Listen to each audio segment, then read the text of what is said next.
Hello. तर आज आपण बघणार आहे आपला 6वा धडा कोन. बघा, तुम्ही आत्तापर्यंत काटकोन, लघुकोन आणि विशाल कोन बघितलेच होते, बरोबर. आता आपण त्यापेक्षा वेगळे काही कोन बघणार आहे ज्यांची आपल्याला मापं मोजायची आहेत. ठीक आहे. तर त्याच्या आधी आपण एक गोष्ट बघूया की कोनाचे घटक आणि कोनाचे नाव कसे द्यायचे. तर ठीक आहे, तुम्हाला इथे ही आकृती दिसते ABC. हा एक कोन दिसतोय, बरोबर. तर बी हा बिंदू काय असतो? कोनाचा शिरोबिंदू, कारण तो काय आहे? सामायिक बिंदू आहे, बरोबर. ह्या दोन रेषांना हा बी बिंदू सामायिक आहे, म्हणून बीला काय म्हणायचं आहे आपल्याला? शिरोबिंदू. आता त्यानंतर कोनाच्या भुजा कोणत्या असतात? भुजा म्हणजेच काय? तर बाजू. कोणत्या कोणत्या येणार? तर बाजू BC आणि बाजू BA. ठीक आहे. किंवा आता त्यानंतर आपण बघणार आहे की कोणाला नाव कसं द्यायचं. तर बघा, जो कोणाचा शिरोबिंदू असतो तो मध्ये ठेवायचा आणि कोणाला नाव द्यायचं. म्हणजे आपण लिहू शकतो की कोन ABC किंवा कोन CBA. ठीक आहे. फक्त शिरोबिंदू हा मध्ये राहायला पाहिजे. तर बघा, आता आपण बघूया आपला उदाहरण संग्रह 24. याच्यामध्ये काय सांगितले आपल्याला? खालील तक्ता पूर्ण करा. बघा, आपल्याला इथे आकृती दिली आहे. त्यानंतर आपल्याला आता कोणाचे नाव लिहायचं आहे, कोणाचा शिरोबिंदू लिहायचा आहे आणि कोणाच्या बाजू लिहायच्या आहेत. ठीक आहे. पहिल्या आकृतीची त्यांनी उत्तरं दिलेली आहेत. याचं नाव दिलं आहे कोन PQR किंवा कोन RQP. कोणाचा शिरोबिंदू आहे हा Q. त्यानंतर कोणाच्या बाजू कोणत्या कोणत्या आहेत? तर QR आणि QP. त्याच पद्धतीने आपल्याला पुढच्या आकृत्यांची उत्तरं लिहायची आहेत. तर बघा, हा जो कोन आहे त्याचं आपल्याला कोणाचं नाव लिहायचं आहे. मग ह्याचा शिरोबिंदू मध्ये ठेवायचा. मग आपण काय लिहिणार आहे? ते कोन LMN किंवा कोन काय येणार आपला? NML. ठीक आहे. ही काय झाली? त्याची दोन नावे झालीत. त्यानंतर आता कोणाचा शिरोबिंदू कोणता आहे? तर M, कारण तो काय आहे? सामायिक बिंदू आहे. त्यानंतर कोणाच्या बाजू बघा काय येतील? तर बाजू पहिला असेल ML आणि बाजू MN. ठीक आहे. ह्या झाल्या कोणाच्या दोन बाजू. त्यानंतर पुढची आकृती बघा, इथे एक कोन दिला आहे, त्याची आता दोन नावे येतील. कोणती कोणती? तर कोन SUT किंवा कोन काय येईल? TUS. ठीक आहे. आता ह्याचा शिरोबिंदू कोणता आहे? तर हा U. मग आपण इथे शिरोबिंदूच्या जागी U लिहूया. त्यानंतर आता ह्याच्या बाजू कोणत्या असतील? तर बाजू US आणि बाजू UT. मग इथे लिहून घेऊ आपण बाजू US आणि बाजू UT. ठीक आहे. आता पुढे आपण बघूया कोनमापकाची ओळख. बघा, तुमच्या कंपास बॉक्समध्ये काही असं दिसत असेल तर त्याला काय म्हणतो आपण? कोनमापक. याचा उपयोग कशासाठी होतो? तर कोनाचे माप मोजण्यासाठी, बरोबर. याचा वापर आपण दोन्ही बाजूने करू शकतो. म्हणजे आपण इकडूनसुद्धा हा कोन मोजू शकतो किंवा इकडूनसुद्धा हा कोन मोजू शकतो. कोनमापकाच्या सहाय्याने काय केलं आहे? कोन कसे मोजायचे ते दिलेले आहे, बरोबर. हे जे आपल्याला निळं दिसते, निळ्या कलरचं, ते काय आहे? कोन आहे. कोन PQR. ठीक आहे. त्याचं आपल्याला माप मोजायचं आहे. मग हा जो आपला कोनमापक आहे तो इथे ठेवून घेतला. त्याची जी खालची रेषा आहे ती ह्या कोनाच्या PQ या बाजूवर ठेवली आणि त्याचा जो मध्यबिंदू असतो कोनमापकाचा तो बरोबर आपल्या शिरोबिंदूवर यायला पाहिजे. मग आता कोनाची आपण ह्या डाव्या बाजूने मापन केले. तर बघा, इथे ही R जी रेषा आहे ती कोणत्या बिंदूवर मिळते आपल्याला? तर 90° इथे मिळते. म्हणून या कोणाचे माप किती येणार आहे? तर 90°. पुढे बघा, कोन LMN. तर कोनमापकाची जी खालची रेषा आहे ती ह्या बाजूवरती ठेवली. शिरोबिंदू बरोबर M बिंदूवर ठेवला, जो आपल्या कोनमापकाचा मध्यबिंदू आहे. त्यानंतर ह्या कोणाचे मापन ह्या बाजूने केले, उजव्या बाजूने. तर LM किंवा ML ही जी रेषा आहे ती आपल्याला ह्या 50 अंशावर मिळते, म्हणून या कोणाचं किती माप आहे तर 50 अंश. त्याच पद्धतीने इथे किती मिळाले 105 अंश. ठीक आहे. इथे RSTचं माप किती मिळाले आपल्याला तर इथे 55 अंश. ठीक आहे. तर आता याच पद्धतीने आपल्याला काय करायचं आहे, हा उदाहरण संग्रह 25 जो आहे तो सोडवायचा आहे. त्यासाठी आपल्याला काय लागेल एक कोनमापक. तर बघा इथे पहिला कोन दिलेला आहे बरोबर. यासाठी आपण आपला कोनमापक वापरूया. मी काय केलं आहे, हा कोनमापक आहे तो पहिल्या कोणावर ठेवला आहे. तर पहिल्यांदा आपण काय करायचं आहे, जी खालची रेषा आहे कोनाची त्याच्यावर कोनमापक ठेवला आणि त्याचा जो मध्यबिंदू आहे कोनमापकाचा तो बरोबर शिरोबिंदूवर आला पाहिजे. त्यानंतर ही जी दुसरी जी भुजा आहे कोनमापकाची ती कोनमापकाच्या कोणत्या बिंदूवर येते ते बघायचं. तर आता आपण इकडून मोजते उजवीकडून, मग 0 पासून पुढे जायचं. तर बघा 0, 10, 20, 30, 40 बरोबर. ह्या रेषेवर ही दुसरी भुजा येते, म्हणून ह्या कोणाचं माप किती येणार आहे तर 40 अंश. मग आपण इथे उत्तर लिहून घेऊया 40 अंश. ठीक आहे. त्याच पद्धतीने आता आपण पुढचा कोन बघूया. तर बघा आता मी हा कोनमापक आपल्या दुसऱ्या कोणावर ठेवलेला आहे. इथे त्याची जी रेषा आहे ती या खालच्या लाईनवर ठेवलेली आहे आणि त्याचा शिरोबिंदू जो आहे तो बरोबर कोनमापकाचा मध्यबिंदूवर ठेवला आहे. त्यानंतर ही जी दुसरी रेषा आहे ती कोनमापकाच्या कोणत्या बिंदूवर येते बघा. आता आपण कोन ह्या बाजूने मोजतोय बरोबर. ठीक आहे. तर मग इकडून चेक करत यायचं. तर बघा इकडे जर आपण इथे आलो तर हा 120 अंशावर इथेही आपल्याला लाईन मिळते, म्हणून ह्या कोणाचं माप किती येणार आहे तर 120 अंश. ठीक आहे. आता आपण आपला पुढचा कोन बघूया. हा पुढचा कोन बघा सोपा आहे. जरी तुम्ही कोनमापक नाही घेतला तरी तुम्हाला काय कळेल की हा काय आहे काटकोन आहे. तरी आपण काय केलं, ह्या कोनमापकाची रेषा जी खालची रेषा आहे ती या भुजेवर ठेवली आहे. त्यानंतर इकडून हा कोन मोजला तर जी दुसरी रेषा आहे किंवा दुसरी भुजा आहे ती आपल्याला इथे 90 अंशावर मिळते, म्हणून ह्या कोणाचं माप किती असेल तर 90 अंश. मग आपण इथे हे उत्तर लिहून घेऊया 90 अंश. आता हा शेवटचा कोन बघा. ठीक आहे. तर आता मी ह्या बाजूवर काय ठेवली आहे, आपले कोनमापकाची रेषा ठेवली आहे आणि इथे आहे आपला हा शिरोबिंदू आणि कोनमापकाचा मध्यबिंदू. आता ह्या रेषेवर ठेवली आहे. मग आपल्याला इकडून असा मोजावा लागेल कोन. तर बघा ही जी दुसरी भुजा आहे ती आपल्याला इथे 80 नंतर काही बिंदू सोडल्यानंतर ती रेषा मिळते. मग जर तुम्ही नीट मोजलं तर 80 नंतर 5व्या रेषेवर आपल्याला ती काय मिळते दुसरी भुजा मिळते. मग 80 आणि हे 5 म्हणजे किती होणार आहे तर 85, म्हणून ह्या कोणाचं माप किती येणार आहे तर 85. मग आपण इथे उत्तर लिहून घेऊया 85 अंश. ठीक आहे. तर बघा इथे हा आपला उदाहरण संग्रह 25 सोडवून झालेला आहे. आता पुढे आपण बघणार आहे उदाहरण संग्रह 26. याच्यामध्ये काय करायचं आहे तर कोनमापकाच्या सहाय्याने आपल्याला दिलेल्या मापाचे काय करायचे आहेत कोन काढायचे आहेत आणि त्यांना काय करायचं आहे नाव द्यायचं आहे. ठीक आहे. तर बघा एकूण 7 कोन दिलेत आपल्याला. 7 कोणांची मापे दिली आहेत, त्या मापाचे आपल्याला काय करायचे आहेत कोन काढायचे आहेत. तर आता आपण पहिला कोन काढूया.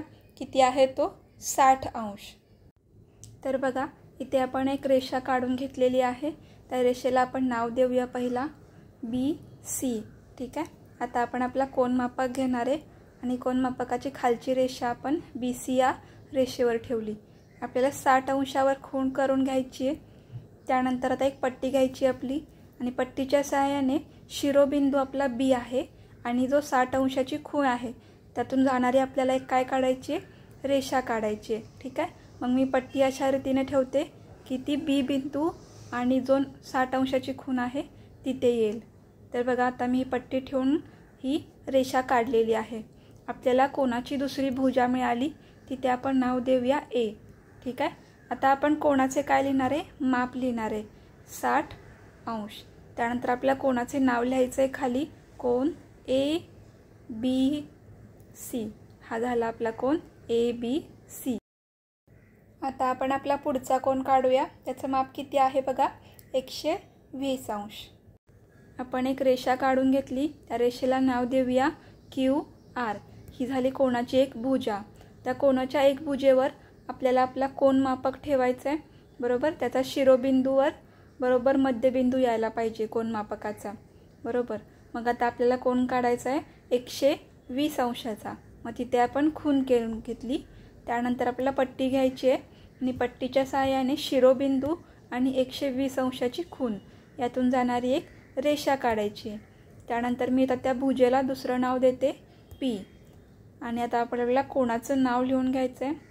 त्याच्या आधी आपण कोणाचं माप लिहून घेऊ 120 अंश. आता खाली आपण नाव लिहूया कोन PQR. हा झाला आपला दुसरा कोन. आपण काढूया आपला तिसरा कोन. किती आहे तो 90 अंश.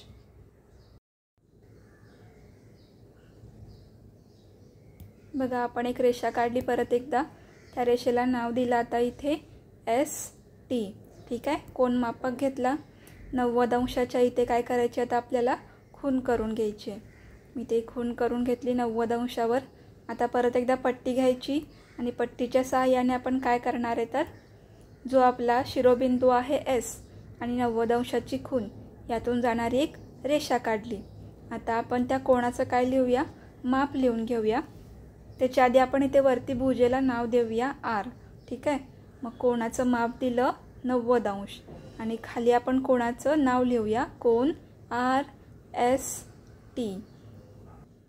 पुढचा कोन काढणार आहे आपण आपला चौथा 150 अंश. एक रेषा काढली. त्या रेषेला नाव देऊया आपण रेषा MN. आता आपल्याला कोनमापक घ्यायचं आहे. कोनमापक ठेवला इथे रेषेवर. M बिंदूवर काय ठेवला त्याचा मध्यबिंदू. 150 अंशावर खून करून घेतली. आता पट्टी घेतली. पट्टीच्या सहाय्याने शिरोबिंदू आणि जी केलेली खून आहे त्याला आपण इथे जोडलेलं आहे. ठीक आहे. हा मिळाला आपल्याला कोन. त्याला आता नाव देऊया L. मग आपण LMN ह्याचं माप लिहिलेलं आहे इथे 150 अंश. ठीक आहे. आता खाली त्या कोणाचं नाव लिहून घेऊया कोन LMN. ठीक आहे. पुढचा कोन काढणार आहे आपण 30 अंशाचा. तर बघा परत एकदा आपण एक रेषा काढली. त्या रेषेला नाव लिहून घेऊया आपण रेषा BC. ठीक आहे. कोनमापक घेतला.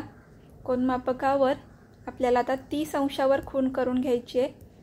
पट्टीच्या सहाय्याने ती खून आणि शिरोबिंदू यांना आपल्याला इथे जोडायचं आहे. मग आपल्याला कोणाची इथे दुसरी बाजू मिळते. ठीक आहे. हे मिळाली आपल्याला दुसरी बाजू. आता त्या बाजूला आपण इथे काय करूया एक नाव लिहून घेऊया. मी इथे नाव देते A. आणि आता आपण इथे कोणाचं माप लिहून घेऊया. किती आहे आपलं माप 30 अंश. आणि खाली कोणाचं नाव लिहूया कोन CBA किंवा कोन तुम्ही ABC सुद्धा लिहू शकता. आता 6 नंबरचा कोन बघा किती अंशाचा आहे तर 165 अंश. तर त्यासाठी आपण परत एकदा एक रेषा काढून घेतली. त्या रेषेला मी इथे नाव देते YZ. आता कोनमापक घ्या आणि 165 अंशावर आपल्याला इथे काय करायची खून करायची. ठीक आहे. मग मी इथे खून करून घेतली. त्यानंतर पट्टी घेतली परत एकदा आणि पट्टीच्या सहाय्याने 2 बिंदू इथे काय काढले सरळ रेषेत जोडून घेतले Y आणि आपली 165 अंशाची खून. त्यानंतर आपण इथे नाव देऊया X आणि आपल्या कोणाचं माप लिहून घेऊया 165 अंश. आता आपण खाली कोणाचं नाव लिहून घेऊया कोन X, Y आणि Z. आता आपला शेवटचा कोन आहे 7 नंबरचा 45 अंशाचा. बघा खाली एक भुजा काढून घेतली किंवा एक रेषा काढून घेतली. त्याला आपण नाव दिलं इथे EF. त्यानंतर आपला कोनमापक घेतला. कोनमापकावर 45 अंशाच्या इथे खूण करून घेतली. पट्टीच्या सहाय्याने त्या 2 बिंदूंना जोडून घेतलं. ठीक आहे. त्यानंतर आपल्याला आता इथे नाव द्यायचं आहे. मी इथे नाव देते D. तर आता नंतर देऊया आपलं माप 45 अंश आणि खाली लिहून घेऊया कोणाचे नाव DEF. आता पुढे बघा काय आहे ते समांतर रेखा व लंब रेखा. त्याच्यामध्ये पहिले आपण समांतर रेखा बघणार आहे. समांतर रेघा म्हणजे काय बघा, आता इथे एक शिडी दाखवली आहे बरोबर. तर शिडीच्या ह्या ज्या आडव्या पायऱ्या आहेत बरोबर, ही 1 2 3 4 5 6, ह्या ज्या 6 पायऱ्या आहेत त्या काय आहेत, एकमेकांना समांतर आहेत. समांतर म्हणजे काय, त्या आपण पुढे जरी अशा नेल्या तरी त्या एकमेकांना काय करतात, छेदत नाहीत कोणत्याही बिंदूत. त्या अशाच सरळ जात राहतील पण एकमेकींना छेदणार नाहीत, म्हणून त्यांना काय म्हणतो आपण तर समांतर. ठीक आहे. त्याच पद्धतीने बघा, शिडीचे जे 2 हे भाग आहेत, हा एक आणि हा एक, ह्यासुद्धा 2 बाजू काय आहेत, एकमेकांना समांतर आहेत.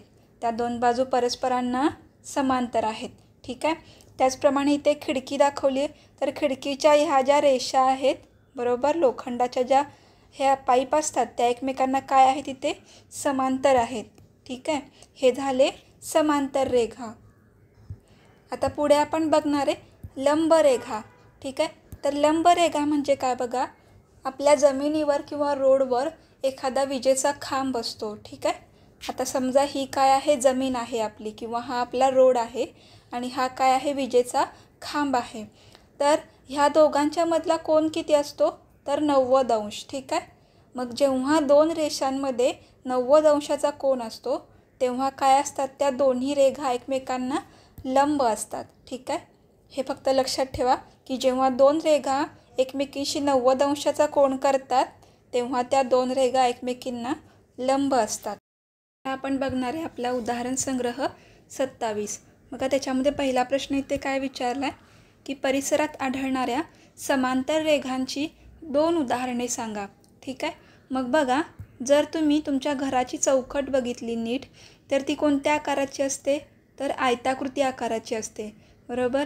म्हणजे ती काहीशी अशी दिसते.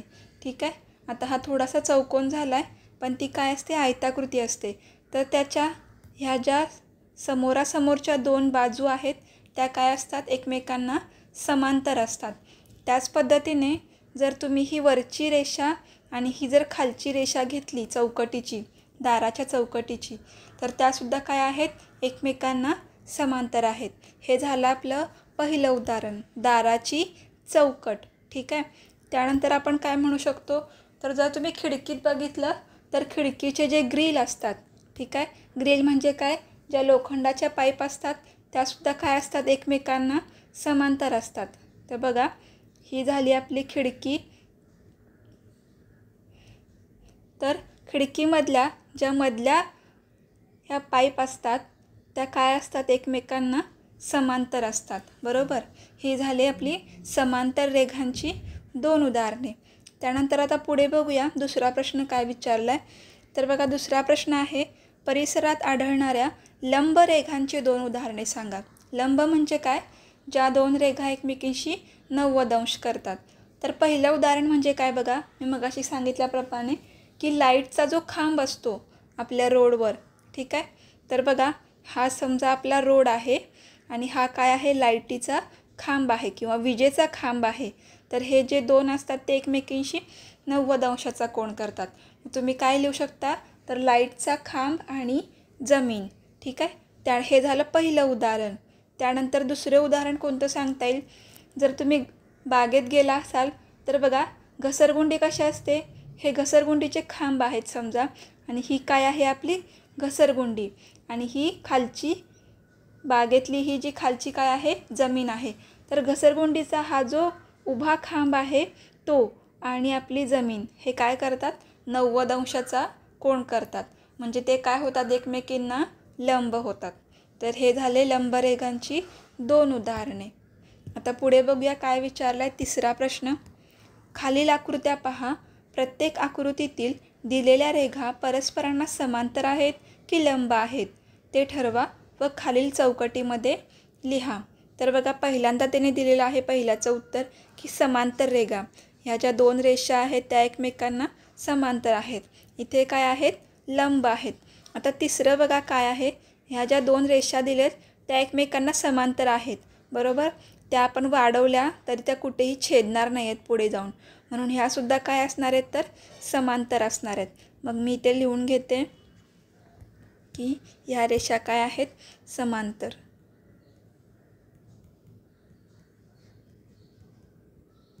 ठीक आहे. आता पुढचं उदाहरण बघा. इथे ह्या ज्या दोन रेषा आहेत त्या एकमेकींना काय आहेत, समांतर आहेत, बरोबर, त्या छेदत नाही आहेत. म्हणून ह्याचं सुद्धा उत्तर काय येणार आहे, तर समांतर रेघा.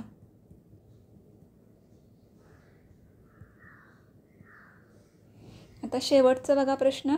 ह्या एकमेकींना काय करतात, 90 अंशाचा कोन करतात. तुम्ही जर कोन मापक घेऊन बघितला तर हा कोन किती असणार आहे, 90 अंश.